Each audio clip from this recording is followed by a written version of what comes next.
Welcome to Radio Who, What, Why. I'm Jeff Schechtman. Red or blue or green, whichever side you take in this election.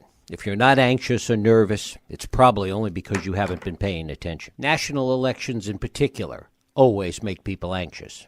After all, it's a gut check, a chance to affirm or reaffirm your deepest held ideas and values, and test them against your friends, neighbors, and your country. But in this election, something far deeper has happened. In 8 years, we've gone from talk of hope and change to fear and existential dread as the overriding feeling about the election and about America. My guest, Laura Turner, has written a great story about this. She's a writer and editor based in San Francisco, and it is my pleasure to welcome Laura Turner to Radio Who, What, Why. Laura, thanks so much for joining us. Of course. Thanks for having me. As we look at the anxiety that is sort of free-floating out there and all the people that you talk to in the course of reporting this story, is the story, in your view, about this election or the election merely as a reflection of a whole lot of other profound changes taking place that this election somehow becomes the code for? That's a great question, and I think it has to be both. I mean, there are a number of sort of free-floating issues that have risen to the surface as a result of the rhetoric of this election. But again, the election has really been the thing that has brought them to the surface, and I think a lot of folks have felt permission to express thoughts and feelings that perhaps they wouldn't have expressed without Donald Trump running for office. So there have been people who have said things that are more racially motivated than they would have felt comfortable expressing in public because they see him doing that same thing. So it's very much tied together, but as the article talks about, there's a history of this sort of national anxiety taking over at times of uncertainty in America. One of the things that you point out is the degree to which a similar kind of anxiety was pervasive back shortly after the turn of the last century. People felt powerless as a whole wave of changes, including industrialization and steam power and the expansion of the printing press, that all of that produced a similar kind of result. Yeah, absolutely. There's this great book that I cite called American Nervousness, 1903, by a writer named Tom Lutz.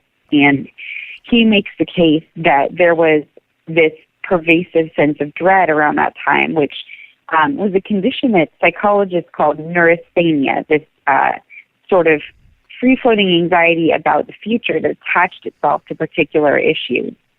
And there were a number of cases of this particular affliction that Lutz cites in his book. And it was interesting because it was dealt with very differently if you are a man or if you are a woman. So if you're a man, you were told, well, you need to see out in nature, you need to go for hikes, you need to be outside and sort of restore your nervous energy. And as a woman, you were put to bed and occasionally actually spoon-fed a diet of milk by a nurse to kind of remind you of your total dependency on other people. So, again, this is a time now when we see responses breaking down along gender lines. Women who have gone through sexual assault have really had to kind of relive their experiences in ways they didn't choose to because of the tenor of this election. And men at times are more free to be sort of exempt from those conversations. So it's really interesting to see the parallels. It's interesting to look at the parallels and realize that given the anxiety that existed at that point, back at the turn of the last century, how much more intense it is this time, fed by things like 24-hour news and social media and all the instant communications that come at us today. Yeah, absolutely. I mean, we can't discount the strong intensifying effect that having the news constantly at our fingertips has on us. And it can feel helpful on the one hand to know that we are always, one click away from learning what's going on. But on the other hand, we are always one click away from growing more and more anxious because there's nothing stopping us from learning what's happening. There's no waiting for the morning newspaper. Now it's just all, there in our phones. And so that does really kind of distill the anxiety into a very pure and pervasive form in a way that it simply couldn't have 100 years ago. One of the other things you point out is the way in which we react emotionally to our perception of what's going on, regardless of what the underlying facts might be. Yeah, and it comes back to this whole idea that perception is reality. So, you see people who are sort of constantly checking the polls and refreshing Nate Silver's blog to find out what is going to happen. And it seems that, we really should be able to recognize that the facts are uncertain right now, but are leaning in a particular direction. Hillary's had sort of a, not insignificant lead in the number of polls, but our feeling of fear can get so great that dictates our reaction to reality. We think that the worst possible outcome may happen, and we want to be prepared for it. And in some senses, this is, almost like an evolutionarily helpful trait. We want to assume the worst and prepare for that so that we can survive in any given situation. But that does have the effect of creating a ton of anxiety in us. And one of the best antidotes to anxiety is to look at, okay, what are the facts? What am I actually dealing with?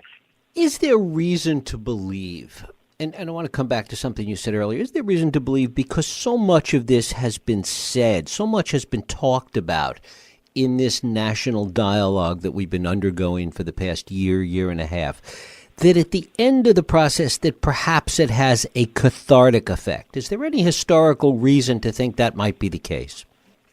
That's a really good question, and I'm not sure about that, just because so much of what I've read about in the past wasn't necessarily related to one particular election. This election is quite unique in that sense, but was more of a culturally sort of in the air kind of feeling that did go away with time. If I were to opine on this, I would say that there is something cathartic just nationally about, exercising our fears and sort of saying this is what I'm afraid of, and then coming to realize that it didn't come to pass, or it did, and that's, scary, but also cathartic in its own way. So I think there is an emotional buildup, right? And that emotional buildup has to go somewhere at a certain point. It can't just hang in the ether forever. But I think we'll know a lot more about that in a couple of days. It'll be interesting to see, come the election, what the general sort of sense of anxiety is at that point. I guess what really needs to happen is somebody needs to take a survey, not a polling survey of pharmacies, and find out if there's been an increase in the amount of anti-anxiety medication prescribed. Totally. No, I said a couple of the people that I spoke with have actually gone on medications like Ativan to deal with their increased anxiety. So, anecdotally, I can tell you that there are some people who are turning to that at this point in time. One of the things that drives that, something else, you quote somebody in your piece as saying that one of the anxiety-producing aspects is waking up every morning and not knowing what comes next, not knowing what they're going to hear or read that day. Talk a little bit about what you heard in your reporting on that. Yeah, there were a number of folks who said they would wake up in the morning worried about what was coming that day. And I think this is particularly intensified as both campaigns have been trying to sort of dig and reveal more about each other and kind of smear each other, where you don't know what's coming that's going to be unsurfaced. And so again, like I mentioned, some of the women that I spoke with were survivors of sexual assault, and they would feel particularly anxious at the idea that they would wake up and hear on the news everywhere around them another story about a woman who had been assaulted, groped, what have you. And kind of, that makes them have to sort of relive what they went through. And that can be particularly traumatizing. And then some of the women I spoke with who were people of color talking about feeling unwelcome in this country, feeling afraid that someone would say something derogatory to them in public. As one of the sources that I cited was the Southern Poverty Law Center did a study on schools and what kids were saying to other kids to sort of parrot what they had heard their parents saying at home, and would do this kind of xenophobic, racist rhetoric at school. And these are young kids we're talking about who were afraid to get up in the morning and go back to their classroom and faced kids who told them to go back to Mexico or that they weren't welcome here because they're Muslim. So there's a very real sense of uncertainty just about what's happening that day that's very difficult. And this really gets to the heart of one of the things you talk about, this nexus between people's personal fears and the way in which all of this has become part of the national dialogue and the kind of feedback loop that it creates. Yeah, absolutely. And part of my interest is I'm someone who's dealt with anxiety my whole life, and I noticed my personal anxiety ratcheting up the last few months and stopped to wonder what is that about, because things are generally okay in my life. And so starting to realize that I was actually feeling personally anxious about this election was kind of the germ for this article. But there is this feedback loop where we can feel very anxious as people, and then we turn on the news and read something about the election that makes us feel more anxious, and then that increases our anxiety, and we want to know more, so we watch more or read more or tweet more, and then that makes us feel more anxious. So it is this feedback loop that encourages anxiety, and in part, it can be wanting to be engaged, wanting to read, wanting to be informed, which a lot of these people I spoke with are. So they value the process of learning a lot about, what is the election, what are the candidates' positions, what are the policies that I'm voting for. But it's hard to simply read about that without also reading about the very, very, heightened racism, misogyny, just the kind of ugly tenor of this campaign. And that feedback loop perpetuates itself. And how does that play out against people's concern for personal safety? And that is a good question. I didn't end up getting to tell this story in the article just because I interviewed so many people, but there was a woman I spoke with who talked about being on a bus, and she's African American, and there was a man on the bus with her who started kind of looming over her, getting very close into her personal space, and then told her that she should go home, even though she was from America, and that she wasn't welcome here. And that is, one example of the kind of sense of invasion of space, an invasion of autonomy, really, that can affect people's own fears for their safety and make them feel like they're not safe when they go out. So I think in some ways this election has had the effect of reinforcing people's sort of personal boundaries and bubbles, and telling them that they should stay with the people they know, that they should be safe and not necessarily try to risk getting to know new people or entering into different spaces, because if they do something even as simple as riding the bus to work, they may not be able to do that undisturbed. And that's, a disturbing thing. When you look at the historical examples, particularly the kind of nervousness that we were talking about earlier that happened at the turn of the last century, how long did those cycles last? What did we learn about that? Mm. They were generally, I would say, a couple of years in length. The book that I did talks just about 1903, but on either side of that, there were very important factors that contributed to this sense of anxiety. And I would say that there's, when there is a lot of uncertainty about the future in our country, we tend to grow anxious. And right now, we are in a time when the uncertainty looms large ahead of us and is also, there are high stakes. So there's a period of a couple of years, and I think that even with the election, this isn't something that's going to just end or go away. The people who are deeply partisan on both sides are, one half of them are going to feel very disappointed and angry, and the other half will be happy, but also feel free not to listen to their kind of counterparts. So I think there will be a very real sense for a while of a divided country.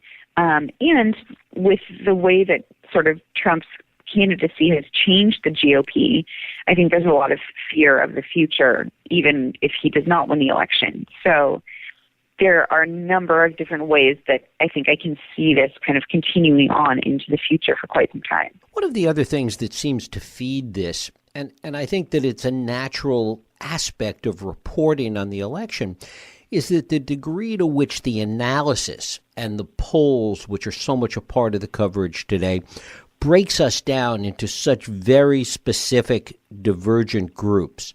And that the more coverage there is on those specific groups and the differences in how they're reacting, the more that emphasizes the sense of national divide. Absolutely. It's almost like people retreating to their corners, and you get in a little bit of an echo chamber. And you see this on things like social media when people post their opinions and share things on Facebook, say that they, hope will convince people to think differently. And how really fruitless that tends to be. I have never met anyone who has said, yeah, it really changed my mind on this issue because someone posted a very thoughtful Facebook update about it. That just doesn't tend to happen. But we think that we can convince and change the people around us by sharing our opinions because that's what we can control. That's what we can share. And we kind of hope that the people we love and know will agree with us. And when they don't, the tendency isn't to engage in respectful dialogue. The tendency is to retreat to our corners and say, well, you believe this, so I don't want to talk to you, or I think badly of you. And that really breaks down conversation. I guess we'll reach the maximum level of fright or flight on Tuesday morning. Absolutely. It'll be interesting to see. Laura Turner, her recent article is When National Turmoil Becomes Personal Anxiety. Thank you so much for spending time with us today on Radio Who, What, Why. Thanks for having me. It was good to talk with you. Thank you. Thank you for listening and joining us here on Radio Who, What, Why. I hope you join us next week for another Radio Who, What, Why podcast. I'm Jeff Schechtman.